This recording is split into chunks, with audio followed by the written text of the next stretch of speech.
Alô! Mais um episódio do Papo com Clê. Talvez você esteja estranhando o cenário, porque a gente está em outro lugar, estamos em São Paulo. Aliás, é uma série de vídeos que eu convidei a Amanda, que está aqui.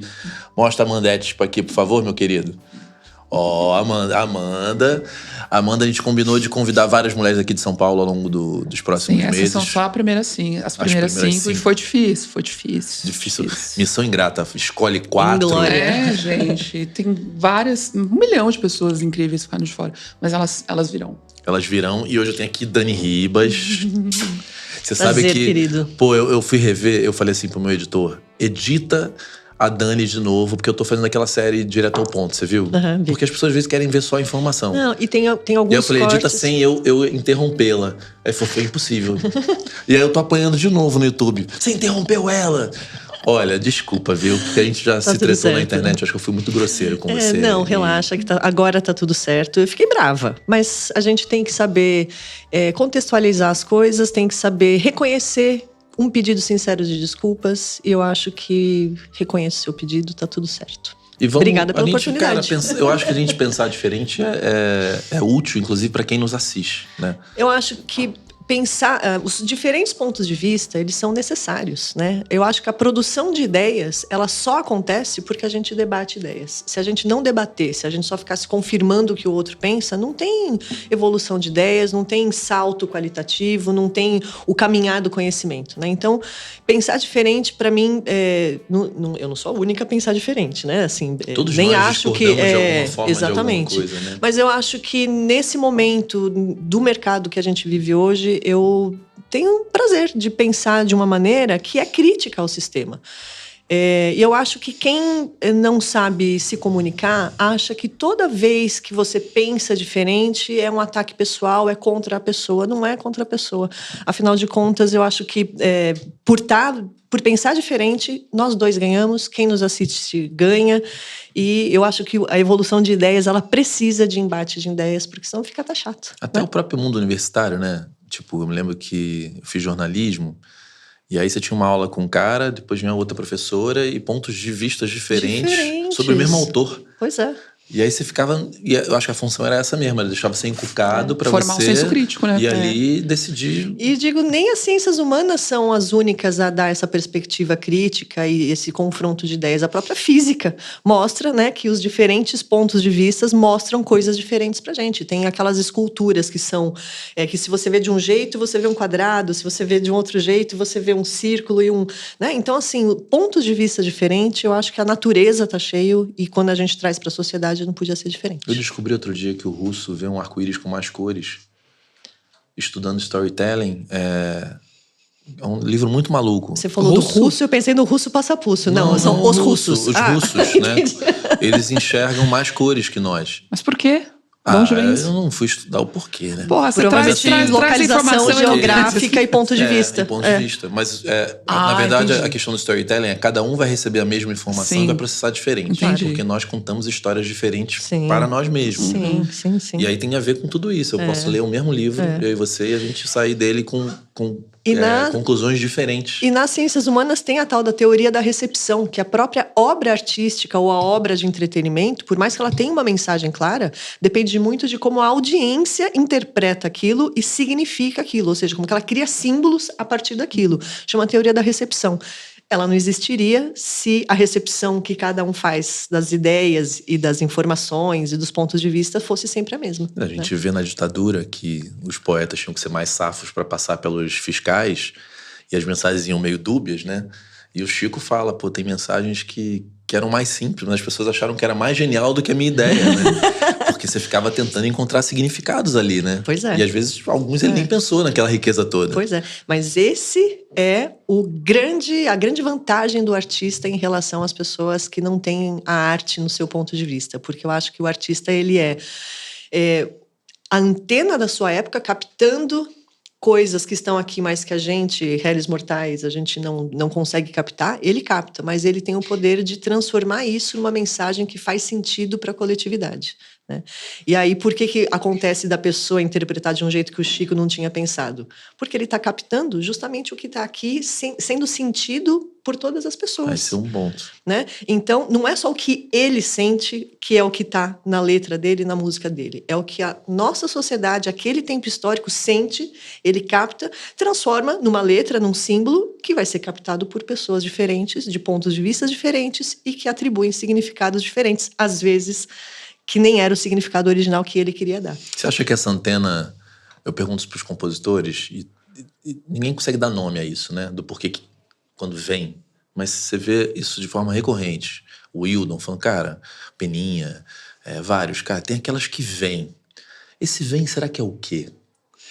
Olha, assunto super complexo, porque ainda mais não sendo Tem vários caminhos para responder isso, né? Assim, sociais, psicossociais, de contexto, linguísticos, o que aquele indivíduo adquiriu enquanto linguagem desde que ele era um bebê. Acho que é tudo isso.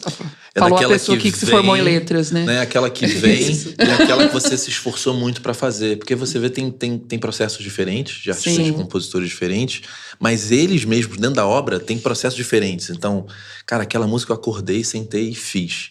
Uhum. E aí, perguntando para vários, você vê que essas são as que normalmente fazem mais sucesso. O Adriano sonha. Ele sonha, vai compor. Pois é. Uma época, eu não componho. Quer dizer, eu até compus, mas não faço isso da vida. Mas eu tenho ainda o meu caderninho do lado da minha cama, porque muitas vezes eu acordo no meio da noite, ou logo que eu acordo, eu falo, nossa... E é sobre o que você recebe esses insights? Insights geralmente de interpretação de alguma coisa que... algum fenômeno social que eu não estou entendendo bem, eu durmo com aquilo e quando acordo parece que eu entendi melhor. Porque o cérebro, ele se autolimpa, né? Quando a gente dorme e a gente vê de uma maneira mais clara. Então, eu acho que um pouco o processo de intuição. E o que é intuição? A gente acha que é uma coisa metafísica, mas não é. A intuição é o seu cérebro trabalhando, reunindo informações que você coletou. Tem um documentário incrível sobre isso. Eu esqueci o nome, cara. Tem muitos, inclusive, séries no Netflix que falam da mente, o que é intuição. Mas tem um documentário que eu vi na Prime Video sobre intuição. Eu vou buscar, a gente pode pôr na... Porque a intuição, na verdade, ela é um processo que para a gente não parece racional, mas ele é profundamente irracional, porque o nosso cérebro não termina de trabalhar nunca. Ele sempre está trabalhando. E da mesma maneira que os algoritmos operam, eles copiam o modus operandi do nosso cérebro, porque o nosso cérebro ele fica buscando padrão nessas informações aleatórias que a gente coletou ao longo do dia, mas não tem consciência que a gente coletou ao longo do dia. Então, quando você descansa e desliga a sua função mais racional, o cérebro está trabalhando, encontrando esses padrões. Por isso que, às vezes, quando você acorda ou no meio da noite, você tem o que você acha que é uma intuição ou insight que veio do nada. Não veio do nada, meu bem. É que você não estava consciente do trabalho que o seu cérebro estava fazendo enquanto você não estava com ele ligado. Tá, vamos falar uma coisa que eu acho que tá... A gente começou falando e foi tudo lindo, mas vamos contextualizar quem é a Dani, né? Porque tem muita gente que tá chegando. É verdade. Quem quiser assistir a Dani contando de onde tudo aconteceu, tem aqui no canal, tem no Papo com Clê, esse papo onde eu falei que eu interrompi ela pra caramba, mas tem ali a história dela de vida, de alguma forma, né? 2h30 de conversa. Aonde que você tá hoje? Para onde você tá indo? O que você tá sonhando realizar? Olha, se eu soubesse todas essas respostas, eu acho que eu estaria um pouco menos inquieta do que eu sou. Porque, no fundo, a gente nunca sabe para onde a gente vai e onde a gente vai parar. Alguma ideia a gente tem, mas de maneira exata, não. Sempre tive habilidade com ciências humanas, eu acho, porque sempre em todos os testes vocacionais deu ciências humanas na veia, mas eu achava que eu ia um pouco para o lado artístico, porque quando criança desenhava bem, pintava bem, tocava, cantava, aprendi a tocar sozinha, então eu achava que ia para um lado artístico, mas acabei optando pela faculdade de História, então eu sou professora de História também. E na faculdade de História eu já achei que a história não me bastava e que eu queria continuar estudando o universo cultural, e aí eu fiz um TCC sobre uma gravadora aqui de São Paulo, chamava Lira Paulistana, que foi a primeira gravadora independente que gravou Itamar Assunção, Aliás, Grupo Rumo. Vamos atrás desse povo. Tem alguém vivo? Tem alguém vivo dessa... Tem sim. Eu acho que o Wilson Souto Júnior, que era o diretor da gravadora... Você toparia vir no papo, chamar eles? Com certeza. Ia ser muito legal. Com certeza. Tem o Riba de Castro também. Eles não são os artistas, eles eram um pessoal que estava... da gravadora. E tem os artistas também. Os artistas também. Então aí... E é muito legal, porque o independente naquela época... Era diferente do que é o independente hoje. Né? Então tem E já era uma quebra enorme pro padrão, né? Da época, assim. Porque era o físico, né? Era o físico. A ideia de ser independente, ela não era tão possível quanto ela é hoje. Né? Hoje, se eu quiser compor uma canção aqui lançar um single, e daqui 15 dias colocar lá no Spotify, eu posso. Sim. Naquela época não era possível. Distribuir era muito difícil. Então, os significados de ser independente eram bastante diferentes. Isso conformou toda uma geração, que é a vanguarda paulista. Eles queriam fazer tinham um objetivo financeiro quando eles montaram, ou era uma coisa mais ideológica Tinha as duas coisas. E tinha também que lembrar que era um período saindo da ditadura. Então, a ideia de independência também tinha um pouco essa coisa de contracultura, de ser contra o sistema. Saindo, sendo que ainda estava, né? Assim, porque foi começo dos anos 80, Isso. né? Então, tinha todo um contexto ali. Isso eu encontrei mais espaço na sociologia, porque enquanto era um TCC na história, a história ela tem métodos que olham muito no detalhe determinadas épocas, mas ela precisa de um distanciamento temporal maior. E eu, nos anos 90, estudando os anos 80... Para a disciplina de história era muito recente. Verdade. Então, 10 anos é nada, né? É nada. Do ponto de vista de história, né? Se você pensar na história da humanidade, 10 anos é uma fagulha. Um segundo, né? Então, eu fui para a sociologia, que estuda as mesmas coisas que a história, mas com teorias e pontos de vista diferentes. E métodos. Né? A história, ela olha para a história da humanidade, mas quer estudar a minúcia. A sociologia, ela usa da minúcia estudada pela história, mas para entender o panorama geral e tentar desenhar padrões, né, de como que a sociedade caminhou ao longo dos anos. Então, para mim, fazia mais sentido estudar na sociologia. Continuei estudando o mesmo tema no mestrado. Usei uma teoria, que era a teoria dos campos de produção simbólica do Pierre Bourdieu, que é um sociólogo francês. E aí, na defesa do mestrado, um dos professores, eu fui orientada pelo Marcelo Ridente, um orientador querido, mas um dos professores que estava na mesa, que era o Renato Ortiz, ambos da Unicamp, falaram, olha, a sua interpretação dessa teoria ficou interessante, porque ninguém usa isso para analisar música, muito menos música popular, porque ela foi usada para interpretar literatura francesa realista do século XVIII numa chave mais erudita.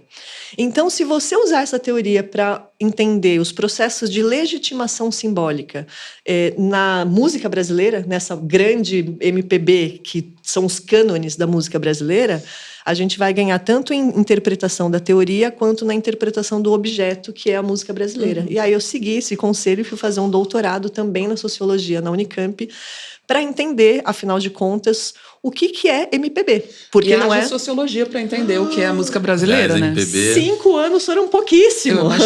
Eu imagino. A tese originalmente tinha 800 páginas, eu tive que cortar metade para fazer em 400. O que é MPB? Eu que recebo muita gente lá, isso é uma pauta de muita mágoa, né? Sim.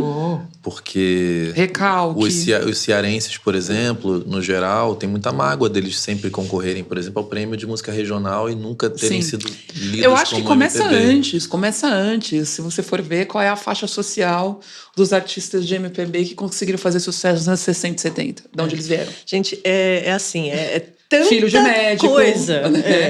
Filho do Sérgio Buarque de Holanda. A MPB, ela tem um recorte de classe. Muito. Né? E ela por que ela não é só música, nem só popular, nem só brasileira? Ela é mais do que só esses 3 atributos. Porque se fosse só popular, o Vando, nos anos 60, também seria MPB. Exatamente. E não era. Rossi, todos o Belchior já teria ficado milionário em 60. Não que ele tenha ficado em algum momento da vida, coitado, né? Mas então ele é um certo tipo de música brasileira em que outros aspectos estão relacionados. E aí tem muitas entradas nesse assunto, tem muitas maneiras de interpretação.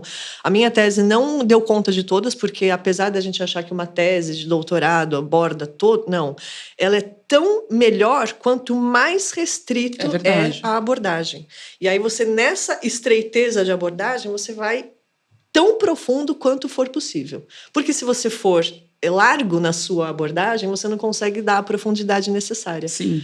Então você tem que ser bem estrito e ir lá no fundo. E foi isso que eu fiz de acordo só com essa teoria dos campos de produção simbólica. Então eu não abordei classe social, embora isso esteja presente. Não abordei análise de letra, embora isso esteja presente. Então, são muitas maneiras de olhar. A minha maneira de olhar foi isso que você, no começo, você já captou, que é o seguinte: qual que é o diálogo criativo entre os autores? Como é que um responde ao outro?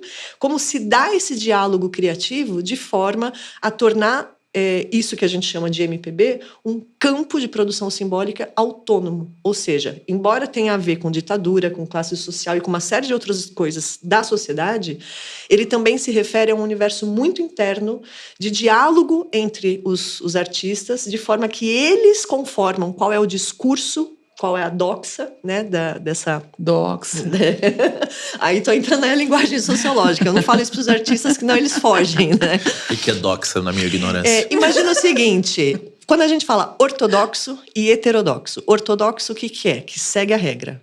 Heterodoxo é aquele que não segue a regra. Então, a doxa é a regra. Ah, tá. Né?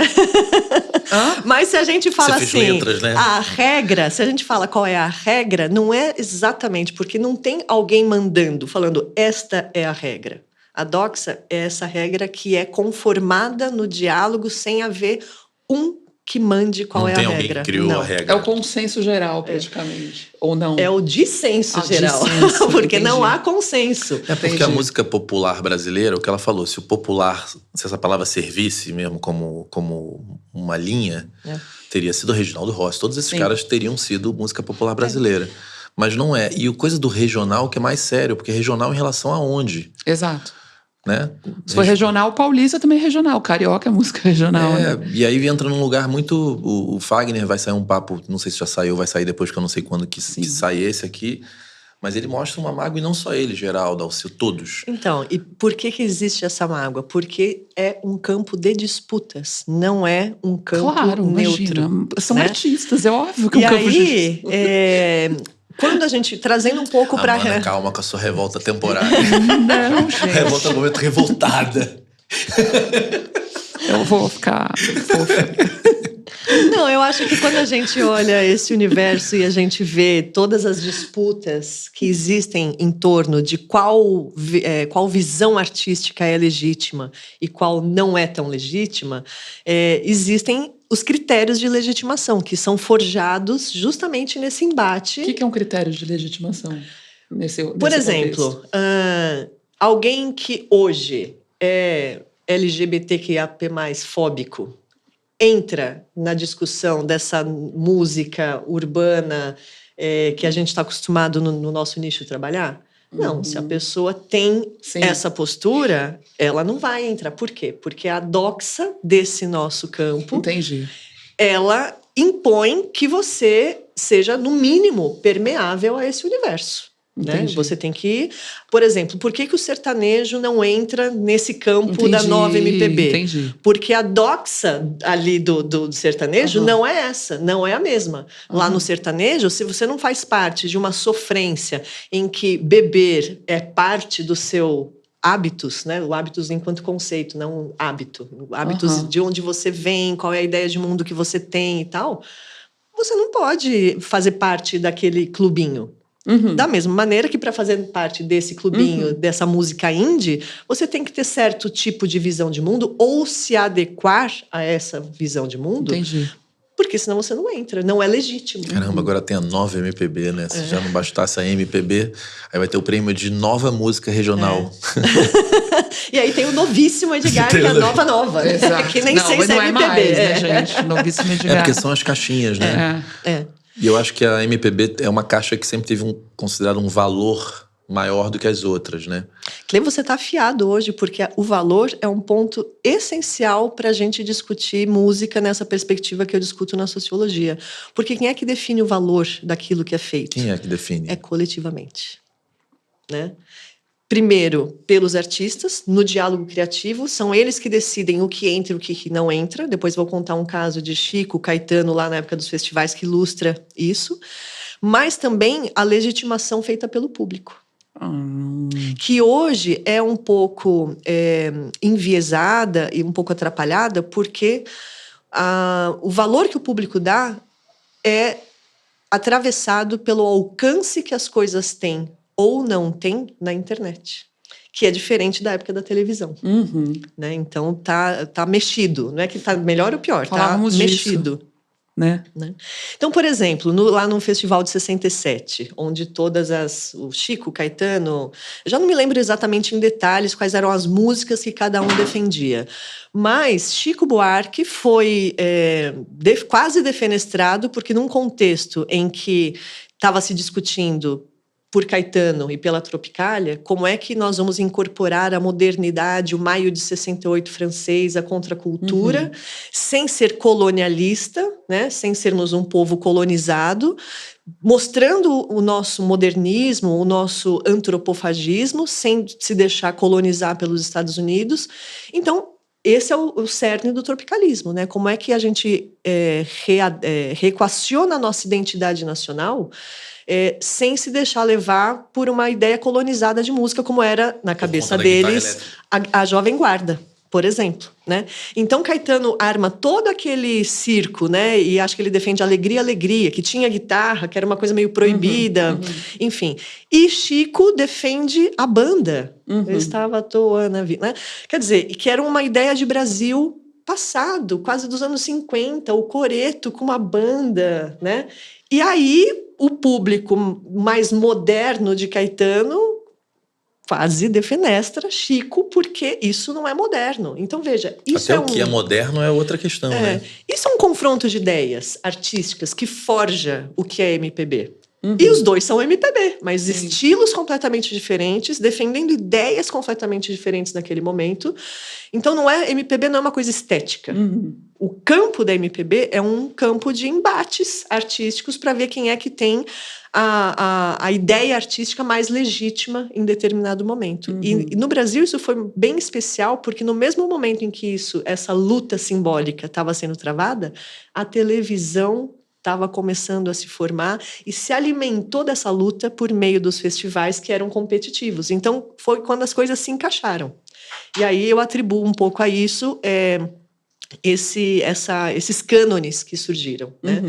Não, ninguém está tirando a genialidade artística de nenhum deles, mas o momento da indústria cultural foi muito propício a isso. Né? Talvez, se a mesma coisa tivesse acontecido hoje, talvez eles não fossem os cânones da música brasileira por uma questão de alcance. Acho que 10 anos antes era legal. Quem nasceu ali perto dos 60, né? Viveu uma época muito rica, né? Eu Ser adulto com nessa para aproveitar os anos 60 adultos, você tinha que ter nascido nos anos 50, né? 40, 50. Os festivais são qual ano exatamente? Eles começaram, se eu não me engano, em 63, mas o auge deles foi 67, 68. Então, para eu ter 15 anos em 18 em 68, que era legal, né? Você tinha que ter nascido em 50. Porque é um momento... Imagina você ver o primeiro disco dos Beatles, ir na loja... Mas ali nos anos 50, tinha a galera que era da Bossa Nova. Sim, tinha essa... E tinha a galera da MPB, mas naquela época não se chamava MPB. Se chamava Música Moderna Brasileira. Né? Foi depois da Elis... Primeiro, assim, João Gilberto, Tom Jobim, aí depois uma coisa mais politizada com Carlos Lyra, aí depois vem a Elis Regina, que não era politizada no sentido das letras, operária, mas era mais na postura. E aí ela foi se politizando também com o tempo. Tem uns vídeos ótimos na internet, ela falando do 1º de maio, de tocar na fábrica, enfim. E depois disso é que vem Chico de um lado, Caetano de outro, e Edu Lobo com outra proposta. Verdade. Né? E ali eles escolheram o samba como uma linguagem comum entre eles, mas podia ter sido o baião, porque é uma outra tradição artística tão rica quanto o samba, mas que já não dialoga tanto com a nossa identidade, porque ela foi forjada aqui no eixo Rio-São Paulo, e o baião é de uma outra tradição artística. Mas o João Gilberto, sendo nordestino, na música icônica que lança a Bossa Nova, ele fala bim, bom, bim, bim, bim, bom, é só isso, meu baião, e não tem mais nada, não. Ele está rearticulando essas tradições para entender qual é o diálogo artístico que ele quer empenhar, porque a história do João Gilberto, inclusive, é muito interessante nesse sentido. Filho da puta era um gênio, né? Não tem jeito. Ninguém duvida disso, mas ninguém nasce gênio. E a história de como ele se tornou... Você acha que ninguém nasce gênio? Ninguém nasce gênio. Porque... A história do João Gilberto que eu conto na minha tese Fala. mostra exatamente como ele não nasceu gênio. Ele se tornou o gênio que ele é. Por tocar e tocar e tocar e tocar e tocar Antes e tocar. dele tocar do jeito que a gente conhece ele imitava o Lúcio Alves, que era aquele vozeirão da época do rádio. Você imagina o João Gilberto imitando os vozeirões da época do rádio? Ele tinha um grupo que, se não me engano, era o Garotos da Lua. Posso estar cometendo algum equívoco aqui de nomes. Eu acho que era esse o nome. Mas que ia por um caminho de um samba canção, super... menos econômico do que a bossa nova em termos de sons e tal, e vigoroso, e em que ele cantava imitando esse vozeirão. E ele tinha uma personalidade em que ele se atribuía um valor muito alto, então ele sabia que ele... Acho que um pouco, né? As pessoas, elas sabem que ela quer ser algo diferente daquilo. Então, ele não estava feliz. Ele tem uma história também, assim, muito de uma personalidade difícil. Então, ele morava na casa das pessoas e brigava com as casas das pessoas. As pessoas não aguentavam ele ficava mudando de lugar. Até que uma hora ele já não tinha mais lugar para ficar. Teve um empresário que levou ele para o Rio Grande do Sul. Ele ficou morando no hotel no Rio Grande do Sul um tempão e não achava o lugar dele na música brasileira. Sim. Ele não fazia sucesso. Ele era conhecido porque o meio musical era pequeno, mas não reconhecido. E esse é o ponto interessante, onde entra a legitimação simbólica. Pode crer. Porque ele era conhecido, mas não era reconhecido. Pode crer. E aí tem um episódio que ele também sai desse hotel, porque é impagável. Ele já não tem mais recursos, e nem a pessoa que deixou ele morar no hotel. essa história da biografia do Zusa, inclusive, ele conta isso. Eu tirei essa história de vários... que é uma excelente biografia, linda. O último livro que o Zusa deixou escrito, né? O Zusa e também o outro, que é do Rio, que é o pai do governador, ex-governador. Sérgio Cabral, que também grande biógrafo, bastante. Sim. Exatamente. A gente perdeu ele agora há pouco, né? Sim, exatamente. Sim.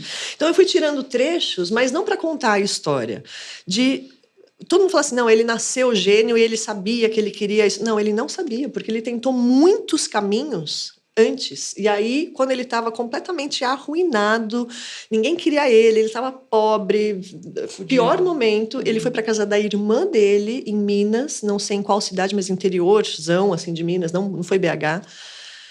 E aí, ela achava que ele tinha ficado louco. Por quê? Porque ele passava horas trancado no banheiro tocando a mesma nota, a mesma música, o mesmo trecho, a exaustão. E foi necessário isso para ele entender o que ele queria. Então, na tese, eu analiso quais eram os caminhos que ele não queria. Ele não sabia o que ele queria. Você lançou essa tese em livro?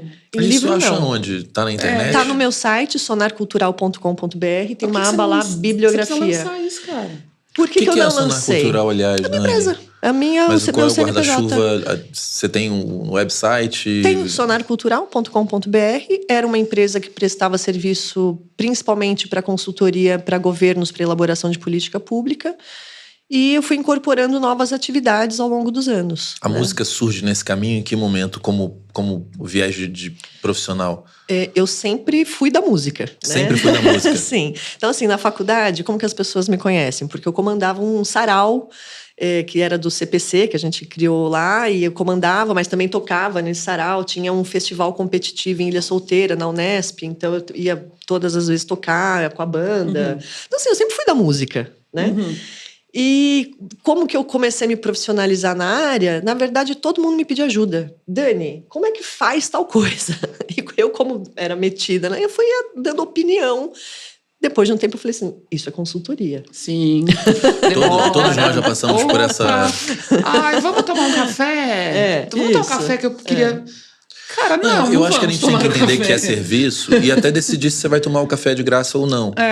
Exatamente. Né? Mas tendo consciência que você está sendo generoso. De falar assim, eu estou aqui dando uma dica profissional que eu poderia estar pagando. Exatamente. Né? Cobrando, aliás. Demora muito pra gente entender o que é isso, e isso é culpa da baixa profissionalização ainda do nosso meio. Exatamente.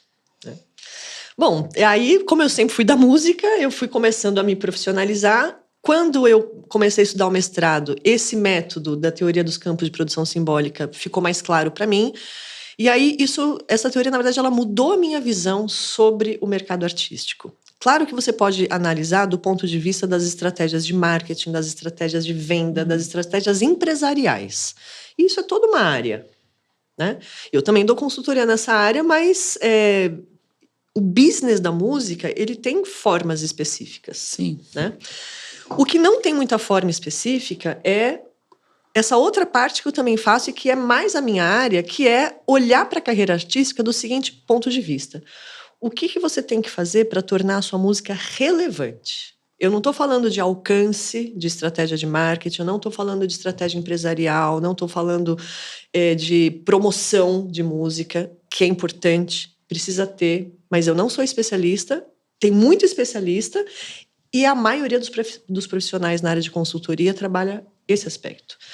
O que eu trago é um aspecto que eu vivi a minha vida inteira, que é como analisar uma carreira artística do ponto de vista da construção da relevância. Por isso que é fruto do meu doutorado. Incrível. No doutorado e um pouco no mestrado, eu analisei assim, o que levou esses artistas a serem grandes artistas, que é o corte que está lá do outro vídeo, que está no meu Instagram, que está no seu Instagram, né? O que leva um artista a ser um grande artista? Eu não tenho a resposta, mas eu estudei as variáveis que levam a isso. E esse teórico, ele escreveu esse livro, As Regras da Arte, porque para ele tem algumas regrinhas. Essas variáveis se comportam... Quem é esse mesmo? Pierre Bourdieu. Pode crer. Que escreve sobre literatura, não música. Mas eu trouxe aqui para o universo da música popular. Eu lembrei do título do livro, aí puxei 20 anos atrás na faculdade de quem é esse. É um livro dificílimo de ler. Eu não recomendo para ninguém ler os comentadores. Os comentadores são bons. Mas estuda-se esse livro em teoria literária. Justamente por isso, porque ele escreve sobre Flaubert.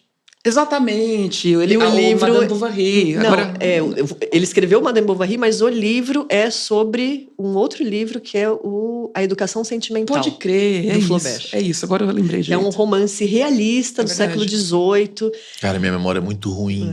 Eu fico impressionado com quem tem memória muito boa. Você vê que nem a sua é tão boa, Não, né? a minha é ultimamente. Mas sabe o que é? Então... Não é memória. Esse é o meu universo. Sim. Se você falar do seu universo, eu vou parecer desmemoriada e às vezes desinformada. Sim. E se você falar do seu, a mesma coisa. Eu não vou ter memória e você desinformada. São momentos da vida também. Seu esforço mental tá para alguns setores específicos, assim.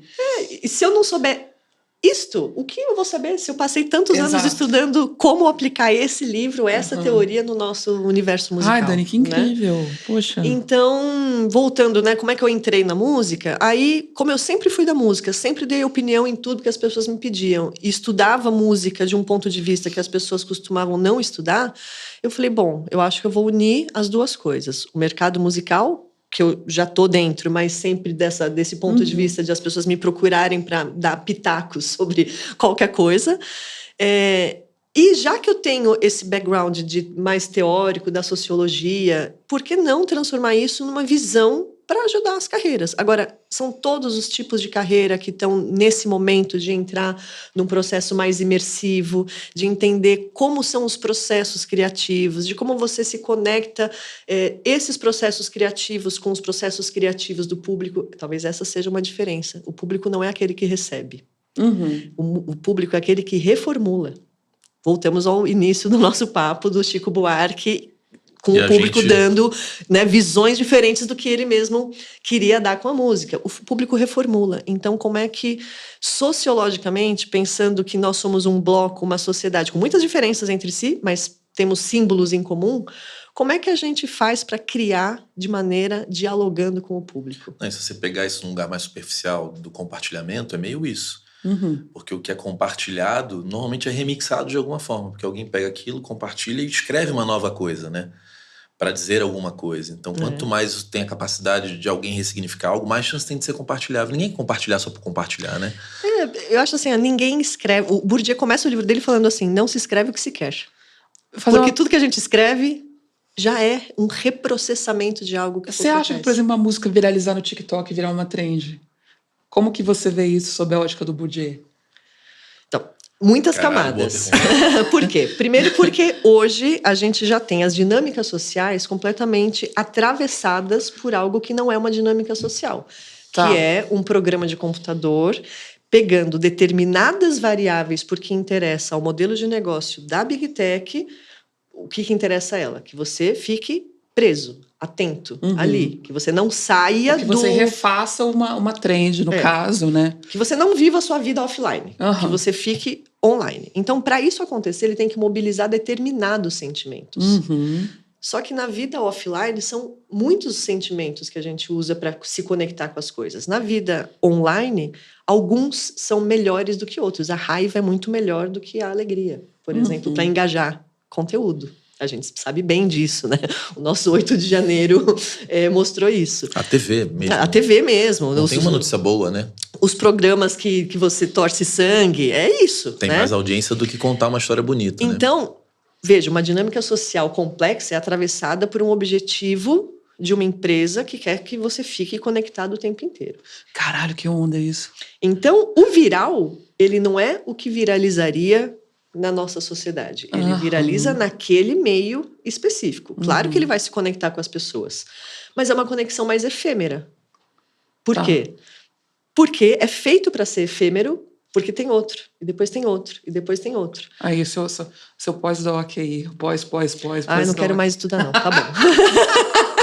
Eu estudo todo dia, mas eu sou uma livre pensadora, não quero mais... É porque a gente gosta desse assunto. Eu só vivo para, no fim das contas, o que a gente mais faz é estudar, né? Eu encontrei ontem um menino que eu sou super fã da internet, que é o Braga. Sabe quem é o Braga? Sei, eu fiz um podcast com ele no Podclave. Que amor de pessoa. E aí a gente descobriu, eu falei, cara, vamos sair pra conversar. Eu não tenho ninguém muito pra conversar. Porque você tem muita gente pra conversar sobre exatamente isso? Olha, eu tenho. No dia a dia, assim, vou ali tomar um café. Porque o meu marido é sociólogo também.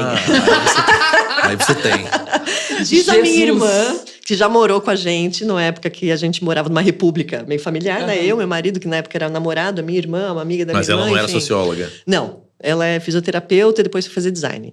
Ela falava, é insuportável ver televisão com vocês. Porque era um senso crítico bizarro. Porque ela mal conseguia ver a notícia, porque a gente ficava comentando a notícia o tempo todo. É igual ver cinema com quem estuda cinema, né? Ver show com o produtor também é um clássico. Ele não é da área... A gente não relaxa nunca, não é? Cara, sabia que tem coisas que devem ser maravilhosas se a gente pudesse? Era desligar o teu conhecimento sobre algo para assistir algo. Sim. Eu adoraria ver um show sem saber as coisas também, que eu sei. Pra ver mesmo como... E quando você fica instigado pra descobrir uma coisa que você não sabe, você não tem explicação pra algo que você tá vendo ali. Como que o fulano... Eu produtora, tô falando isso, executiva e tal, empresária. A gente assiste junto, quando a gente tá trabalhando junto, a gente fica assim... Ih, que merda. Oh. Mas você assiste dos outros com o mesmo olhar, cara. Total. Cara. Ó lá, deu erro ali. E isso tira da gente a capacidade de ser audiência. Meu filho, desenrola esse cabo, você não tá vendo que a cantora vai tropeçar? A capacidade de encantamento, né? É isso aí, você não encanta, é difícil te encantar. É difícil, eu fazia muito tempo que eu não me sentia assim, mas eu, por uma ocasião da vida, assisti um show da Marisa Monte há uma semana, 2, talvez, em Oslo, que eu consegui me desligar. Por quê? Porque eu estava numa cidade que eu não conhecia, num teatro gigante.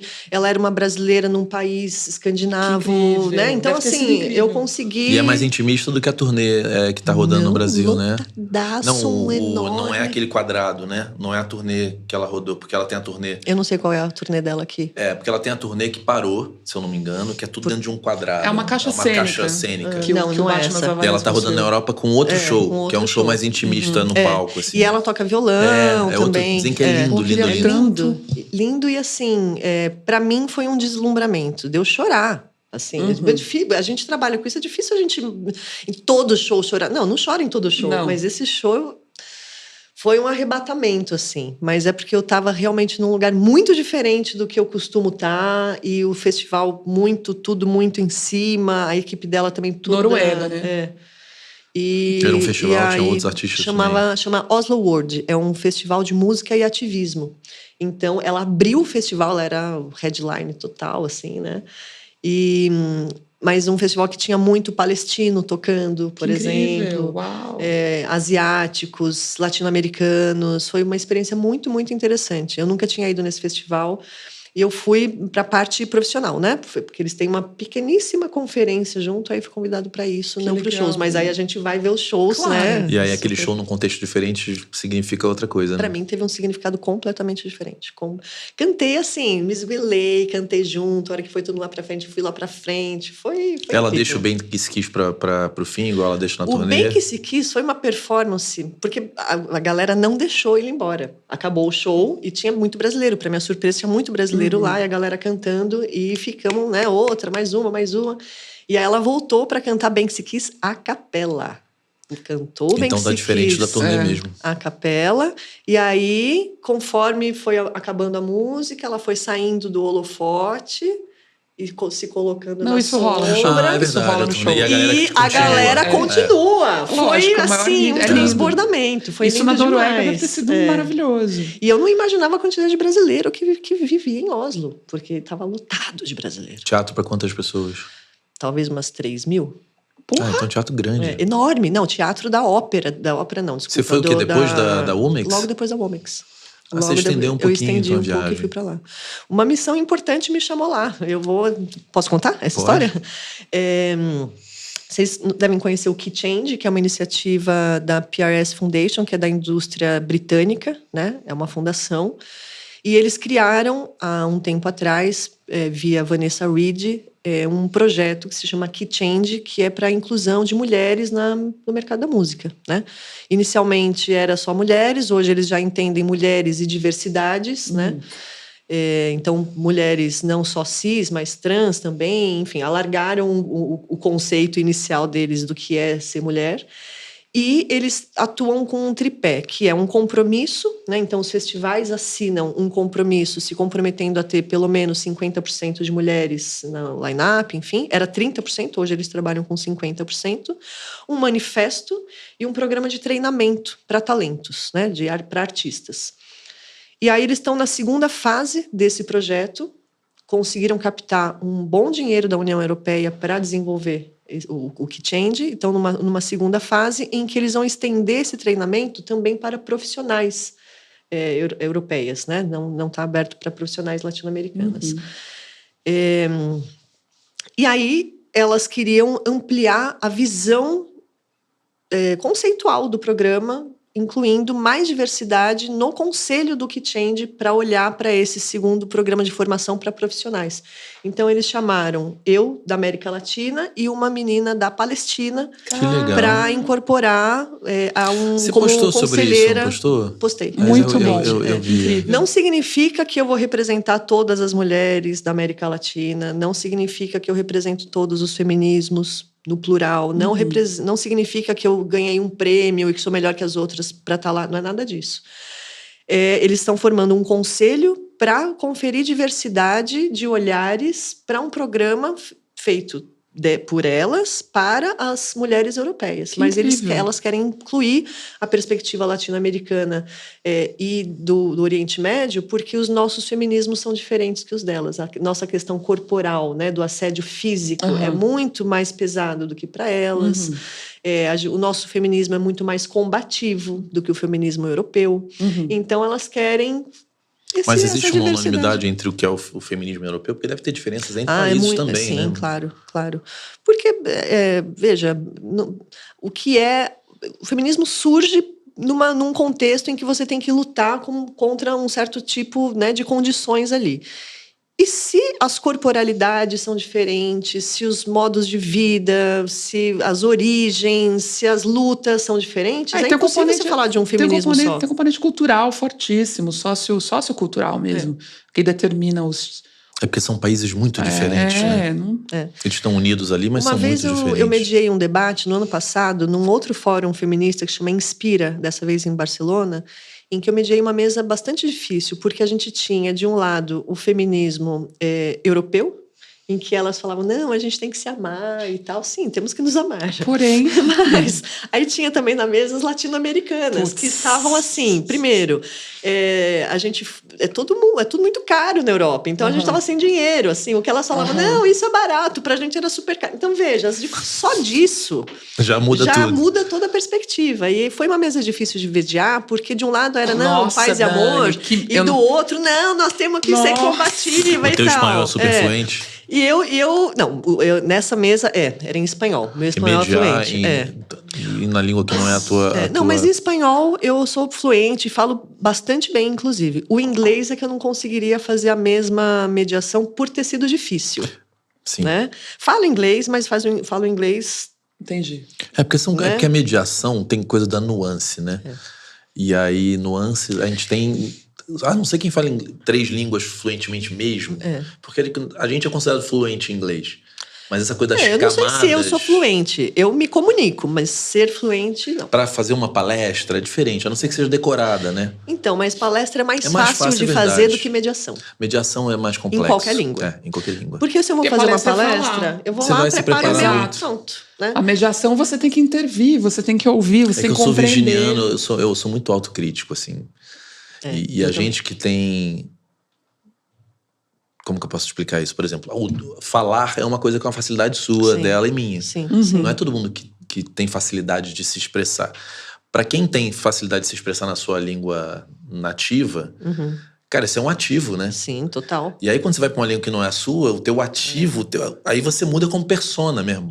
Eu me lembro morando nos Estados Unidos, eu falei, cara, vou ser mais calado, porque eu sou quem eu sou de acordo com as minhas habilidades sociais, né? Você tocou num ponto importantíssimo. Eu sempre falo assim, em inglês... Você é outro ser humano. Eu sou outra pessoa, né? Então, eu não sou eu mesma em inglês. Eu sou eu mesma em português, no máximo em espanhol. Mas mesmo assim, já é uma Dani que presta mais atenção. Por quê? Porque as nuances são importantes, né?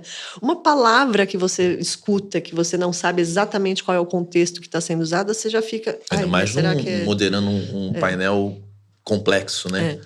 Então foi difícil, eu consegui porque era em espanhol, talvez fosse em inglês eu não tivesse me saindo tão bem na moderação, porque foi uma moderação difícil e que para mim ficou muito claro que existem muitos feminismos, então está fazendo parte desse, eu fui chamada como advisor acho que é conselheira. Né? Porque eles têm um quadro, eu não faço parte do quadro das responsáveis, é um conselho mesmo para atuar nesse projeto específico como uma das que vai ajudar na seleção de profissionais e que vai dar perspectivas diferentes de outros tipos de feminismos. Mas, então, assim, é uma posição delicada, porque não significa que eu estou representando toda a América Latina, todos os feminismos. Mas é um reconhecimento, né? Se ser lembrada é importante. Eu acho que significa o seguinte, que elas não vão pagar passagens a todo momento para uma pessoa da América Latina ir lá. Então, a pessoa tem que circular o suficiente para conhecer do mundo europeu e do mundo latino-americano. Não adianta só conhecer do mundo latino-americano, porque senão você não sabe comunicar, você não sabe interagir com o outro. Você tem que estar lá e cá ao mesmo tempo para poder fazer a ponte. E você tem feito isso há muitos anos, eu tenho feito isso, exatamente. Desde 2018, acho que eu viajo todos os anos para essas conferências. Quais são as conferências que vocês têm ido assim na Europa? A que mais eu vou se chama MMVV, que é Mercado de Música Viva de Vic. Vic é uma cidade da Catalunha, na Espanha. É a capital da... eles falam em catalão. Né? Aí não dá para mim. Mas eles falam... quando eles percebem que você não é de lá, eles falam espanhol. Mas é porque, na cabeça de um catalão, a língua é o elemento cultural mais importante e eles... A Espanha, como reino... Né? A Espanha tem um rei, né? Que louco, né? Eles são colonizados pela Espanha. Então, eles querem se descolonizar. Então, eles afirmam a língua, afirmam a identidade cultural e a melhor maneira de afirmação da identidade cultural e da língua é a música. Então, ele é um dos festivais mais longevos da Catalunha, ele tem 37 anos. É um festival, mas é uma conferência, mas é diferente das nossas conferências porque ele não tem palestras, não tem mesas, não é de discussão. É voltado para negócios mesmo. Então, você faz pitch dos seus projetos, tem a rodada de negócios que é sempre muito boa. Para mim, eu sempre trago coisas, mas principalmente vendo as minhas coisas lá. Então, essa é a minha principal feira, porque é o meu mercado principal, né? Eu tenho tem épocas do ano que eu tenho mais clientes de consultoria lá do que aqui. Isso na Espanha? Na Espanha, né? E isso ajudou a desenvolver meu espanhol. Quem trabalha lá também é a Nath Faria, né? A Nath Faria, exatamente, Outro uma querida. dia passou um vídeo dela, ela é minha sócia, né? Nos meus produtos. E aí ela tá passando agora, ela começou a fazer o que ela faz no Brasil lá, em espanhol. Não sei se você viu. Então, mas ela mora lá na Espanha lá, mas ela há trabalhava muito tempo. pra cá e pra Portugal. Aí agora ela começou a fazer vídeos em espanhol. E aí eu falei assim, amiga, você é outra pessoa em espanhol. O olhar, a boca. A nossa voz muda. Muda. Sim. Ela é outro ser humano. A voz muda porque, assim, existem fonemas diferentes. Agora, de novo, eu tô voltando aqui pro meu tempo acadêmico nessa entrevista, tô achando muito engraçado. Existem fonemas. Acadêmica, né? Existem fonemas diferentes, né? Quer dizer, fisicamente, se sua voz muda, não tem como, né? Você falou sobre. Quando eu fui quando falo francês, eu também mudo, entendeu? Eu passei 2 anos estudando inglês direito, né? E mesmo assim, eu me sinto super inseguro. Mas quando eu comecei a namorar uma americana, ela me achava um santo, né? Porque eu não falava nada. Concordava com tudo. Aí foram 6 meses. Ai, caceta! Mas imagina, Amanda. Imagina eu caso com a Amanda em alemão. Uma fofa. Achando tudo incrível, sem reclamar de nada. Aí você vai aprendendo alemão. Com 1 ano você é outra mulher. Mas a gente muda a personalidade. Vira uma Bárbara, sabe? Não, porque nós 3 temos características de ter opinião das coisas. Vai receber Claro. ele no café da manhã com martelo de Thor, né? Dá na cabeça dele, assim. A gente, nossas conversas rendem muito, eu e a Amanda. Os nossos cafés da manhã. Nossos cafés da manhã lá em casa. Nossos jantares. Que E é tão bom maravilhoso. essa troca, né? Bom, eu gosto muito de gente, né? Assim, eu acho que pessoas são fonte de conhecimento sempre. Não importa se você é super simples ou se você é super estudado. O fato de você ser uma pessoa diferente e ter pontos de vista diferentes, para mim, sempre é enriquecedor, porque eu tento me colocar no lugar do outro e entender qual é o pensamento nativo daquela pessoa. Não rebatendo o argumento dela, mas qual que é a teoria nativa dela, dentro da cabeça dela, que dá conta de explicar a visão de mundo dela, de fazer ela ser quem ela é, né? Porque as coisas que as pessoas fazem, elas têm que ser entendidas, não fez contra mim ou a favor de mim, falou isso por minha causa. Não, elas têm um motivo antes dentro da cabeça da pessoa. E é isso que a gente chama de teoria nativa, né? Qual é a explicação própria que a pessoa dá para fazer o que faz? Né? Então, sempre o outro é sempre fonte de conhecimento, se você pensa nesse sentido. Se a gente for capaz de conviver em sociedade e escutar, né? E a gente não é 100% igual, mas a gente conversa sobre tudo, né? Graças a Deus, discorda né? sobre um monte de coisas e tá tudo pau. bem. Quebra o pau também. Olha, você falou que a gente tem que terminar? É isso? A Amanda faz assim pra mim.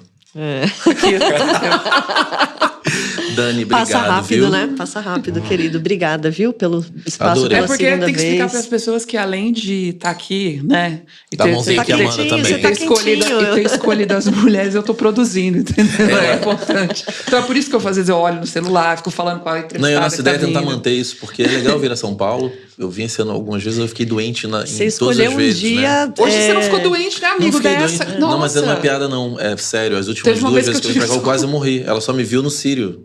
Nossa, ainda no vídeo ainda. Tipo, doente E você sabe mesmo. que eu fui escolher o Não, Airbnb. teve uma vez, amor, que ele tava Não, assim. eu quase morri mesmo, Na não é UTI do brincadeira, Santa não. Catarina. Eu cheguei, ele tava dormindo, ele acordou. A primeira pessoa que ele viu. Eu devo até cuecas pra ela. Porque eu liguei pra ela, amiga, traz cueca. É esse o nível, entendeu? É esse o nível de... Eu compro cueca pro Clemente, é isso. Não E é- você escolheu um dia que tá chovendo canivete lá Sim. fora, né? Eu Assim. saí, tava sem chuva, mas tava um trânsito danado. Não, você tá chovendo canivete lá fora, assim, tá pesado o dia hoje. Você escolheu um dia X. Dani, obrigada. Obrigado, por ter viu? vindo. Queridos, muito obrigada. Desculpa ter espremido a sua entrevista. no Não, cronograma. é isso, não, é isso. Pelo menos a gente Obrigada, conseguiu. estou à É. disposição. Espero que esse nosso papo sirva para que as pessoas Pô, eu ficaria entendam. horas falando aqui. Eu acho que não tem uma visão só única de ver uma carreira, né? Eu acho que tem todas as estratégias de mercado. E você dá consultoria? Conta pra... A gente tá fazendo isso aqui. Onde que Olha, se eu acha? queria, Dani? eu queria falar 2 coisas. As minhas coisas estão lá em sonarcultural.com.br. Eu tenho 2 tipos de consultoria. Uma mais pragmática, em termos de o que é o direito autoral, como é que você faz para se associar, quais são as frentes de trabalho, qual é o profissional que faz o marketing, qual que é o profissional que vai fazer a distribuição digital, qual que é o planejamento, né? Uma coisa um pouco mais quadradinha de ensinar o funcionamento da indústria e falar assim, ó, o que você precisa ter para autogerir a sua carreira. Esse é um bloco. A outra consultoria é um pouco esse papo que a gente estava tendo aqui. Mais a sociologia. Isso. Que aí eu divido em 3 variáveis, né? Trabalhar processos criativos e identidade, porque a inspiração, por mais que a gente acorde, às vezes inspirado, escreva e saia, a inspiração, ela precisa ter ajudinhas para acontecer, né? Concordo. Por quê? Porque a inspiração a gente acha que vem só de dentro para fora. Acordei inspirado, tenho que pôr. Estou apaixonado. É o contrário. Inspirar é botar sorver de Sim, fora para sim, dentro sim. e depois colocar para fora. Isso é lindo, hein? Né? Pô, isso é demais. Então, a gente tem ferramentas específicas para a gente trabalhar identidade e processo criativo. Depois, tem ferramentas específicas para a gente trabalhar e entender o que o público quer. Não é fácil, né? E eu também não sei de antemão. Eu tenho que fazer pesquisa. Lógico. Mas aí, a gente com ferramentas que são super visuais, não é nada de leitura, tese, nada disso. O meu trabalho foi justamente transformar uma tese em algo que é super visual. Né? Uma plataforma de design thinking. Artistas, saiam da caixa, resumo. Isso, Pensem diferente, né? E aí, então, identidade, público e depois nicho. E nicho, o que é? Essa luta simbólica para entender qual é o diálogo artístico. A gente pensa nicho só como gênero musical, mas a gente não vê as estruturas de poder, Total. os diálogos criativos, não o é só a embate de caixinha, ideias, né? Quem que está respondendo quem criativamente. Então, também ensina a olhar dessa maneira e depois mais 3 ferramentas para você reposicionar o seu projeto de acordo com esses 3 aprendizados anteriores. É uma maneira diferente de ver a carreira. Com certeza. E eu acho que não é Incrível. todo artista que está no momento certo para ver isso, porque muito artista novo que começou ontem, que tem um single só lançado, o desejo principal é viralizar. Este método não te Sim. promete viralizar, ele promete trabalhar em como ser mais relevante para quem tem a possibilidade de te ouvir, e não como atingir maior alcance. Isso não depende de mim, depende dos algoritmos. Fantástico. Né?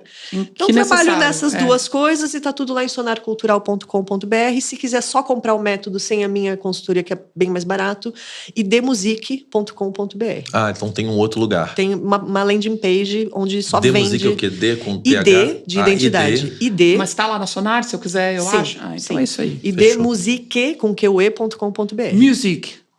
É música sem gênero. Ah, entendi. Musique. Ah, entendi. Ah, porque música é feminino, né? É música ou músico? Não, é musique. Entendi. ID Music. Ah, Tá? Perfeito. E eu dou aula também no Souza Lima, que é faculdade, que conservatório, que é inclusive, né, Aqui em São Paulo. Aqui Sim. em São Paulo, e que tem muitos cursos que são muito legais, de produção musical, de técnico em composição e trilha sonora, E de instrumento, técnico né? em canto. Muito. Tem muitos cursos legais, e lá eu dou a parte de legislação, Uau. que é tudo a parte de direito autoral e políticas públicas, e também dou a parte de portfólio e negócios, modelo de negócio. Isso é curso Canvas. livre ou é Tem formação curso superior? livre, que é. Mas Tem curso técnico e tem faculdade. Tem Faculdade Souza Lima, isso. Entendi. e Então eu- você pode ir lá fazer só um curso técnico. Sim, eu recomendo muitos cursos técnicos porque eles são mais curtos e são mais mão na massa.